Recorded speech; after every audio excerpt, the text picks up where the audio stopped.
विठ्ठल श्री ज्ञानदेव तुकाराम विचार सागर चतुर्थ तरंग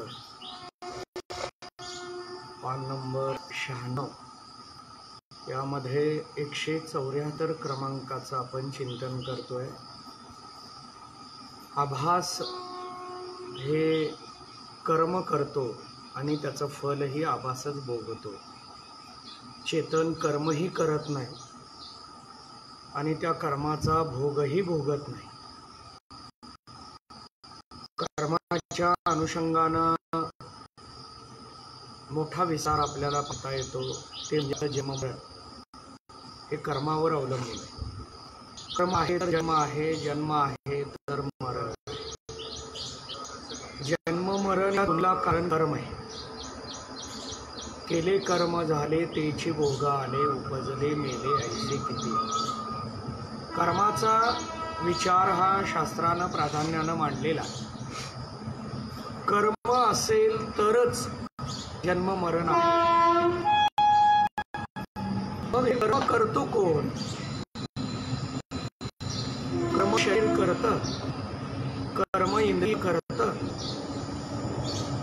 कर्म मन करतं का कर्म जीव करतं? इथं त्यात सूक्ष्म प्रश्न आहे की जीवरूपी आभास कर्म करतो का चेतन करतो? तर चेतन कर्म करत नाही आणि त्यामुळे त्याचा भोग चेतनाला नाही असा विचार या पॅरेग्राफमध्ये आपल्या समोर आहे।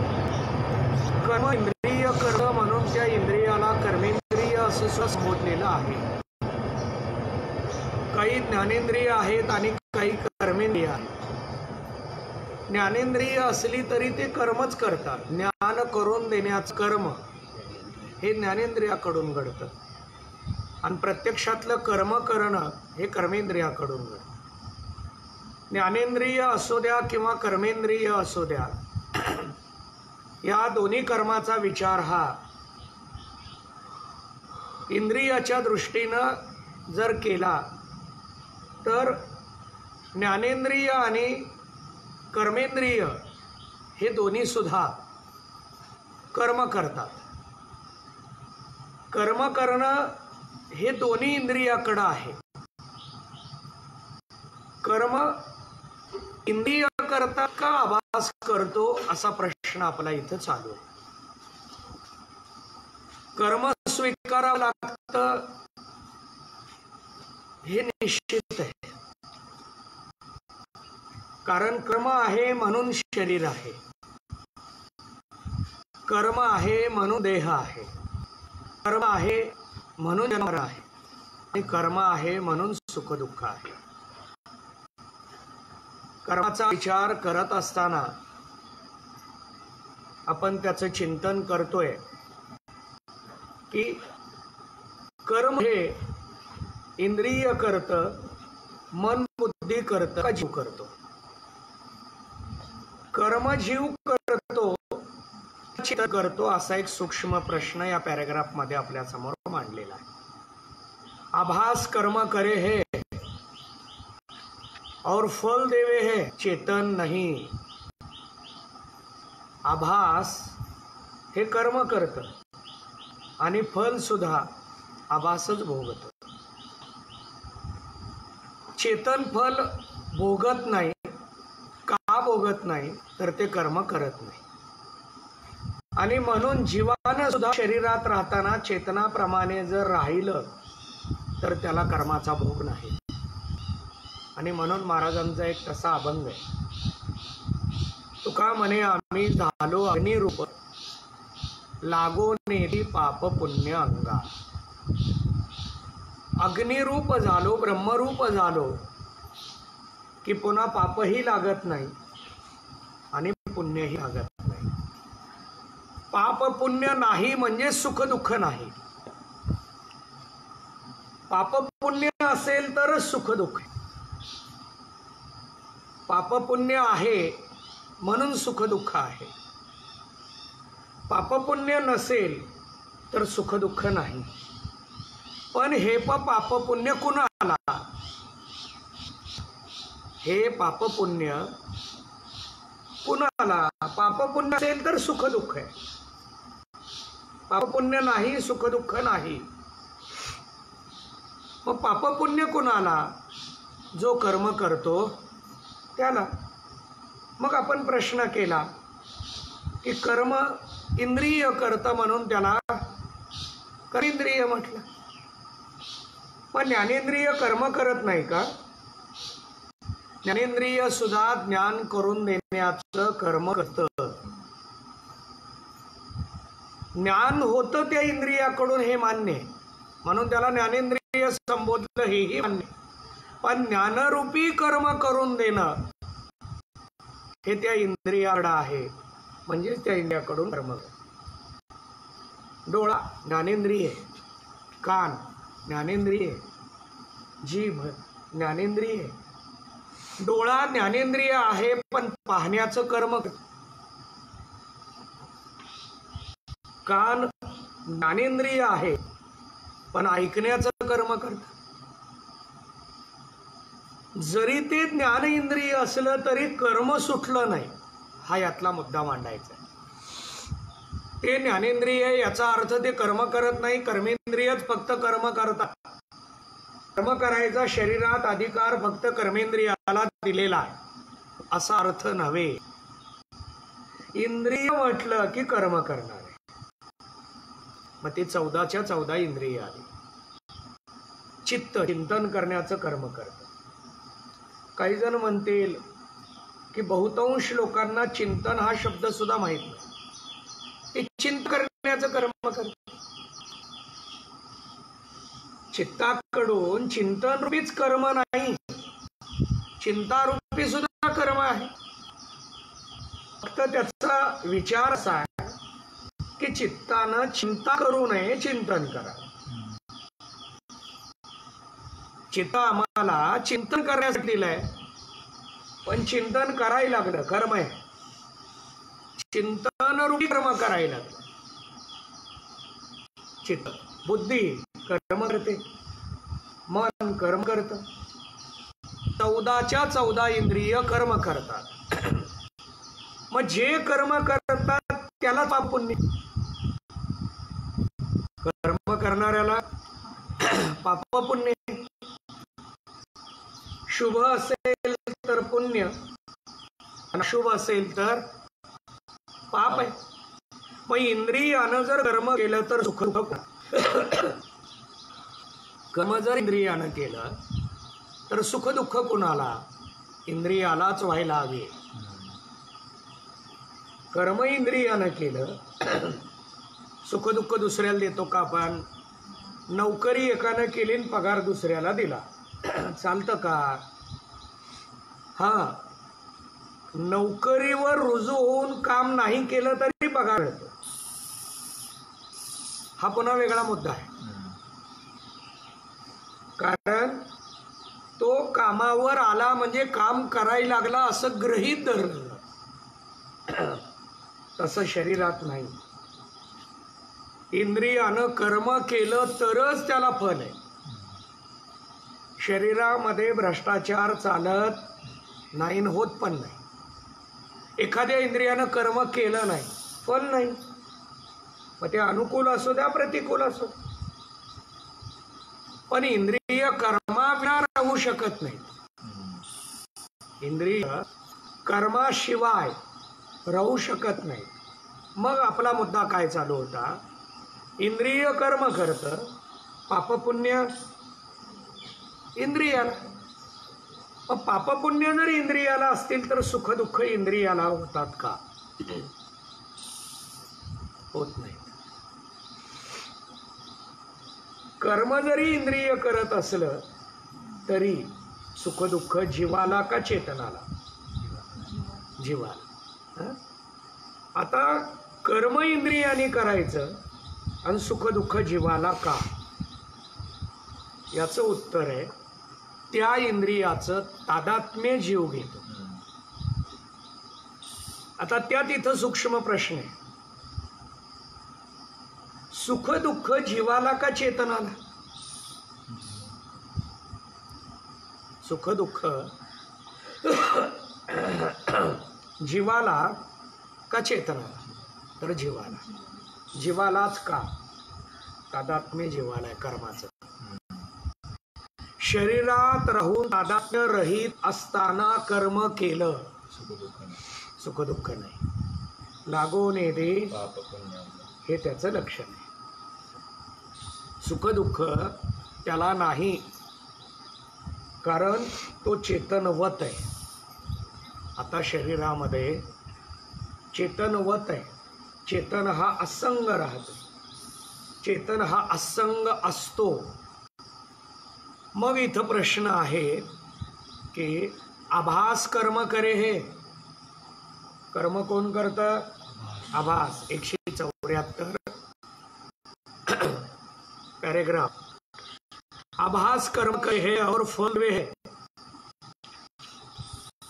चेतन नहीं. जीव के स्वरूप में जो चेतन की छाया कही, आभास अंश है. जीवाचे स्वरूप चेतन आहे, चेतनाची छाया, छाया म्हणजे आभास.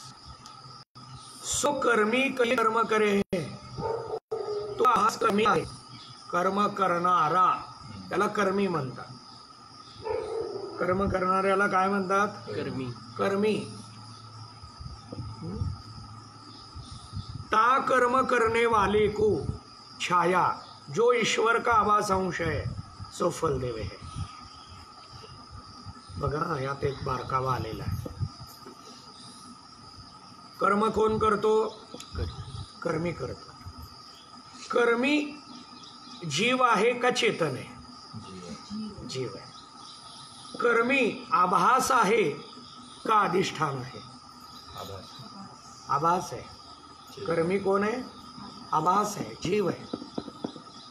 कर्मी हा जीव आहे, फल कोण भोगणार? जीव भोगणार. कर्म कोण भोगणार? जीव भोगणार. जीव हा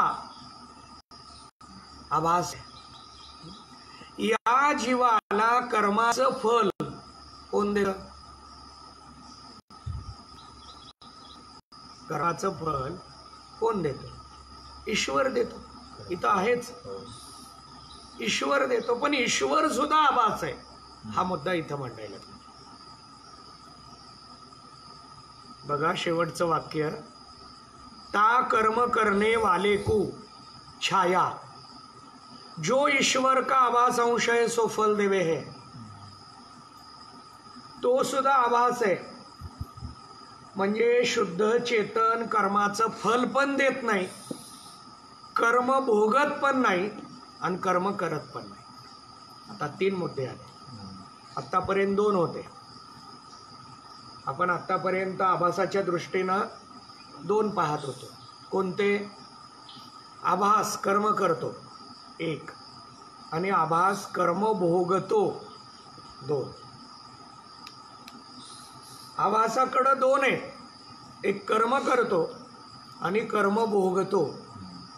आता 3रा मुद्दा मांडला, कर्म भोग देतो. कर्म भोग देणारा सुद्धा आभासच आहे. तो आभासच आहे, फक्त फरक आहे की त्या आभासाची उपाधी आणि या आभासाची उपाधी वेगवेगळी. जो कर्म फल देतो त्या आभासाची उपाधी माया. जो कर्म करतो, कर्म भोगतो, त्या आभासाची उपाधी अविद्या. कर्म करतो आणि कर्म भोगतो त्या आभासाची उपाधी काय आहे? अविद्या आहे. पण हा कर्म करून कर्म भोगताना यानं जरी तादात्म्यानं कर्म केलं तरी कोणत्या कर्माचा कधी भोग भोगायचा याला स्वातंत्र्य नाही, निर्णय क्षमता याच्याकडे नाही. निर्णय क्षमता म्हणण्यापेक्षा निर्णय अधिकार याच्याकडे नाही. मग तो कोणाकडे आहे? ईश्वराकडे. तोही आभास आहे. तोही काय आहे? आभास आहे. एक आभास कर्म करतो, तोच भोगतो, पण दुसरा आभास त्याला त्यानं केलेल्या कर्माचा भोग देतो. आपल्या कर्माचा भोग त्याला देत नाही. ईश्वरानं कर्म केलं, ईश्वरानं काय केलं? कर्म केलं. ईश्वरानं केलेल्या कर्माचा भोग ईश्वर जीवाला देत नाही. त्यातला हा बारकावा आहे बघा. जीवाला कर्मभोग आहे, भोगावा लागतो हे नक्की आहे. त्याला कर्मभोग ईश्वर देतो हेही शास्त्र मान्य आहे. जीवाला कर्मभोग कोण देतो? ईश्वर देतो. पण ईश्वर हा स्वतःच्या कर्माचा भोग देत नाही. फरकावा मी मांडायला लागलो. ईश्वर हा स्वतःच्या कर्माचा भोग देत नाही. ज्यानं कर्म केलं त्याच्याच कर्माचा भोग देतो. पण आता इथं बारकावा आहे. ज्यानं कर्म केलं त्याला त्याच्याच कर्माचा भोग देतो. पण कोणतं कर्माचा भोग कधी द्यायचा? ज्यानं कर्म केलं त्याला ठरवण्याचा अधिकार नाही. बघा, आपल्याला 50 वर्षानंतर किंवा 58 नोकरी करणाऱ्यांना 58 वर्षानंतर रिटायरमेंट आहे. रिटायरमेंट झाल्यानंतरचा जो आनंद आहे तो त्याला अगोदर देतो का देव? देत नाही. बरं चला, काही जण म्हणतील रिटायरच झाला नाही ना अगोदर आनंद कसा द्यायचा? पण त्याच्या जीवनात जे प्रसंग येणार आहेत आनंदाचे ते 45 वर्षानंतर येणारे 30व्या वर्षी यावे. येत नाही. म्हणून काही काही वेळेला माणसं म्हणतात मी इतकं केलं बघा, आता घर बांधलं, इतकं छान केलं, पण हे पाहायला आई नाही. आता हा माझा आनंद बघायला, म्हणजे आई असताना ईश्वरानं त्याला त्याचा आनंद दिला नाही. काही काही वेळेला म्हटलं जातं की मी इतकं केलं पण हे बघायला वडील आई आहेत. म्हणजे हे जे भोग आहे, हा जो आनंद आहे किंवा दुःख असेल, हे सगळं याचंच आहे. ईश्वर हा पुणे जिल्ह्यातल्या व्यक्तीचं सोलापूर जिल्ह्यातल्या व्यक्तीला कर्म देत नाही. ज्याचं कर्म आहे त्यालाच त्याचा भोग देणार आहे. पण कधी द्यायचा? आता इकडं आलो. आतापर्यंत काय चिंतन केलं आपण? जीव म्हणजे आभास, कर्म करतो. त्याच्या पुढचा मुद्दा तो कर्म भोगतो. त्याच्या पुढचा मुद्दा त्याला कर्मभोग ईश्वर देतो. त्याच्या पुढचा मुद्दा ईश्वर स्वतःच्या कर्माचा भोग देत नाही. त्याच्या पुढचा मुद्दा ज्यानं कर्म केलं त्याच्याच कर्माचा भोग देतो. पण कोणत्या कर्माचा भोग कधी द्यायचा? आता आणखी थोडा बारकावा. आता यातलं वाचू आपण, पण चिंतन समोर यायला सुचायला लागलं म्हणून मी मांडायला लागलो. आपल्या समोर ईश्वर हा भोग देतो हे मान्य आहे. पण या भोगाला शास्त्रात प्रारब्ध म्हटलंय. शास्त्रात काय म्हटलं याला? प्रारब्ध. कर्म 3 प्रकारचं: क्रियमान कर्म, संचित कर्म आणि प्रारब्ध कर्म. 3 आहेत. यामध्ये संचितातलं जेवढं बाहेर आलं त्याला काय म्हणतो आपण? प्रारब्ध. पण हे प्रारब्ध आता बाहेर आलेलं भोगल्याशिवाय मरण नाही. आता संचितातनं जेवढा प्रारब्ध रूपी कर्माचा भाग बाहेर काढ, हा कुणी काढ? जीवाकडला ईश्वरानं काढला. बरोबर आहे. मग ईश्वर हा प्रारब्धाचा भाग बाहेर काढला, पण कुठलाही भाग कधीही नाही त्या वेळेलाच ते भाग आहेत. म्हणून काही जणांचं लग्न 22व्या वर्षी होतं आणि काही जणांचं 30 वर्ष झाली तरी होत नाही. 30 वर्ष झालं तरी त्यांना अट्टासच करावा लागतो, तरी तिथपर्यंत येऊ देत नाही. याला कारण काय? त्याचं कर्म म्हणतो आपण, पण त्याचं कर्म असलं तरी त्याच्या कर्मात लग्न आहे का नाही? आहे. मग ते अगोदर का नाही? ते अगोदर का नाही? पुन्हा याचा सूक्ष्म विचार वाढत जाणार आहे. आपलं या पॅरेग्राफ मधलं मूळ चिंतन आहे, चेतन कर्म करतो का आभास कर्म?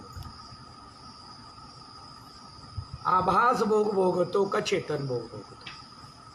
तर याचं उत्तर आभास आहे. पण याला फल देणारा सुद्धा आभासच आहे. फक्त तो आभास ईश्वर आहे आणि भोगणारा आहे तो जीव आहे. आणखीन एक यातला मी बारकावा सहज बोलत बोलत मांडला की हा जीव शरीरात असताना तादात्म्य रहित राहिला आणि कर्म घडायला लागलं तरी भोग नाही, तरी त्याला त्याच्या कर्माचा भोग नाही. का नाही? तादात्म्य रहित आहे, चेतनवत आहे. याला नलिनी दल ममवत म्हणतात. कमळाचं फूल पाण्यामध्ये राहतं पण पाण्याहून वेगळं असतं. तसं शरीरात जीव, शरीरात जीवानं राहावं पण वेगळं राहावं. हाच विचार संसारी व्यक्तीला सांगितला. संसारी असावे असोनी नसावे. संसारात राहा पण असंग राहा. न करी रे संग राहे रे निश्चळ, लागो ने दे मळ ममतेचा. असंग राहा. आता आणखीन एक बारकावा मांडतो आणि पुढच्या चिंतनाकडे जाऊ आपण. ईश्वर हा आभास आहे आणि जीव हा आभासच आहे. जीव कर्म करतो म्हणून त्याला भोग भोगावा लागतो. बरोबर आहे. ईश्वर सुद्धा कर्म करतो का कर्म करत नाही? ईश्वर अवताराला येणं काय कर्म आहे. ईश्वर हा प्रत्येकाचे भोग प्रत्येकाला देतो हे काय कर्म आहे. ईश्वर सृष्टी उत्पन्न करतो हे काय कर्म आहे. ईश्वर हा सृष्टीचं पालन करतो हे काय कर्म आहे. मग ईश्वर कर्म करतो तर ईश्वराला कर्मभोग आहे का? कर्म करत नाही का? हा, कर्म करतो पण भोग नाही. का नाही? ईश्वराला कर्म करून सुद्धा कर्मभोग नाही. याला कारण काय? तादात्म्य नाही. ठीक आहे, हे एक उत्तर आहे. आणखीन एक उत्तर ईश्वराच्या दृष्टीनं उत्तर अपेक्षित आहे आपल्याला. आता तादात्म्यानं हे जीवाच्या दृष्टीचं उत्तर झालं. शुद्ध सत्वगुणाने युक्त आहे म्हणून त्याला तादात्म्य नाही, आणि तादात्म्य नाही म्हणून भोग नाही. त्याची उपाधी शुद्ध सत्वगुणाची. हे यातलं महत्वाचं उत्तर आहे. त्याची उपाधी शुद्ध आहे, जीवाची उपाधी मलिन. मग जीवानं काय करायचंय? संपला परमार्थ. बघा परमार्थ किती सोपा आहे. मलिन उपाधीला शुद्ध करायचं. पण हे जमत नाही म्हणून बहुनाम जन्मना म्हणते. इतका मोठा प्रवास आहे. मलिनाला शुद्ध करण्याचा प्रवास अनेक जन्म आहे. एक जन्म नाही, अनेक जन्म आहे. अनेक जन्म गेल्यानंतर चला छाया शब्द का देहली दीपक न्याय करी के पूर्व उत्तर दोनों ओर को संबंध संबंध है जैसे पहली के ऊपर धरा जो दीपक है सो दोनों ओर को प्रकाश है, छाया कर्मी और छाया देत स्वर। देहली दीपक, दीपक म्हणजे कोण? दिवा। देहली म्हणजे उंबरा, घर असतं, घराला एक उंबरा असतो, चौकट असते, चौकट दरवाजासाठी चौकट असते। पूर्वी त्या चौकटीवर दिवा ठेवायचे। दिवा कुठे ठेवायचा? चौकटीवर ठेवायचा। त्या दिव्याचा प्रकाश आत पण आणि त्या दिव्याचा प्रकाश बाहेर। त्या दिव्याचा प्रकाश सर्व ठिकाणी उंचवट्यावर ठेवलेला, आत पडला बाहेर आहे, चेतन अंतर प्रकाश आहे, बाहेर प्रकाश आहे, सर्व ठिकाणी तो प्रकाशित करतो। छाया याच पद्धतीची आहे, ही जी छाया आहे ही दोनों ओर को संबंध करे। आता हे दोन्ही म्हणजे नेमकं काय? या दोन्हीचा विचार आपल्याला या ठिकाणी पाहता येतो। जीव के स्वरूप में जो आवाज है सो तो पुण्य पाप करे और तिनका फल भोगे। जीव हा पुण्यही करतो आणि जीव हा पापही करतो आणि त्याचं फलही भोगतो। ईश्वर में जो आवाज अंश है सो कर्म का फल देवे है, तो कर्म करत नाही पण फल देतो। दोनों विषय जो चेतन अंश है तीस विषय किसी बात का जोग नहीं। जोग म्हणजे इथं संबंध। चेतन अंशाच्या ठिकाणी कसला संबंध नाही। जीव में जो चेतन अंश है ता विषय तो कर्म और फल का जोग नहीं। जीवामध्ये जो चेतन आहे त्यामध्ये कर्म आणि कर्माचं फल कसला संबंध नाही। ईश्वर में जो चेतन है तामे फल देने का जोग नहीं। आता यात आणखीन एक बारका बात, जीवाला कर्माचं फल कोण देतो? ईश्वर देतो। आता आणखीन एक याचा सूक्ष्म प्रश्न, जीवाला कर्माचं फल ईश्वर देतो का चेतन देतो? ईश्वर देतो, चेतनाचा संबंध नाही असा आकडा 3 वाचतो म्हणजे लक्षात येईल। ईश्वर में जो चेतन अंश है तामे फल देने का योग नहीं है। फल देण्याचा संबंध चेतनाच्या ठिकाणी नाही, कर्म करण्याचा सुद्धा संबंध नाही आणि फल देण्याचा सुद्धा संबंध, दोन्ही आभासात नाही। ता चेतन में जो कहे है सो मूर्ख है। जर कोणी चेतनाच्या ठिकाणी हा संबंध म्हणत असेल तर त्यांना काय म्हणा? ग्रंथकर्ता म्हणतात मूर्ख म्हणा। काहे ते? का बरं?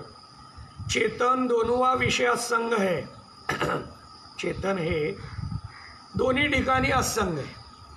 आता इथं दोनों जीव आणि ईश्वर एकरूप है, चेतन में भेद नाही।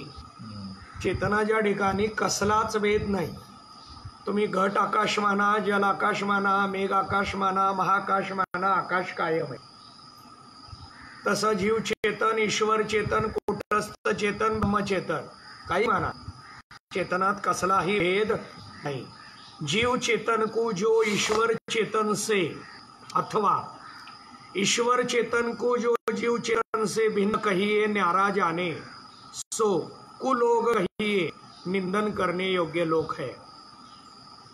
जीव आणि ईश्वर यांच्यातल्या चेतना जे वेगळं मानतात ते निंदनीय लोक आहेत, कुलोक आहेत।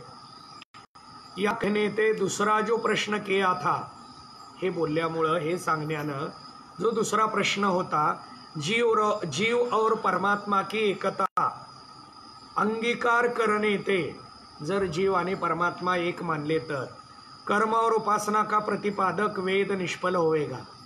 कर्मन उपासना कशासाठी सांगितली मग? टाका उत्तर कह्या. आता त्याचं उत्तर, जो जीव और ईश्वर में चेतन भाग है तिनका तो अभेद है, पण आभास का भेद है. जीवत्व ईश्वरत्वात भेद आहे, याते दोनों प्रकार के वचन है. जीवत्व आणि ईश्वरत्वात भेद आहे, चेतनात भेद नाही. पण हा जो जीवत्व आणि ईश्वरत्वातला भेद आहे, तो भेद घालवण्यासाठी कर्म उपासना या पद्धती आपल्या समोर मांडलेल्या आहेत. याचं आणखीन चिंतन आपल्या समोर येणार आहे, ते आपण उद्या करू. पुंडलिक वरदा. हरी विठ्ठल. श्री ज्ञानदेव तुकाराम.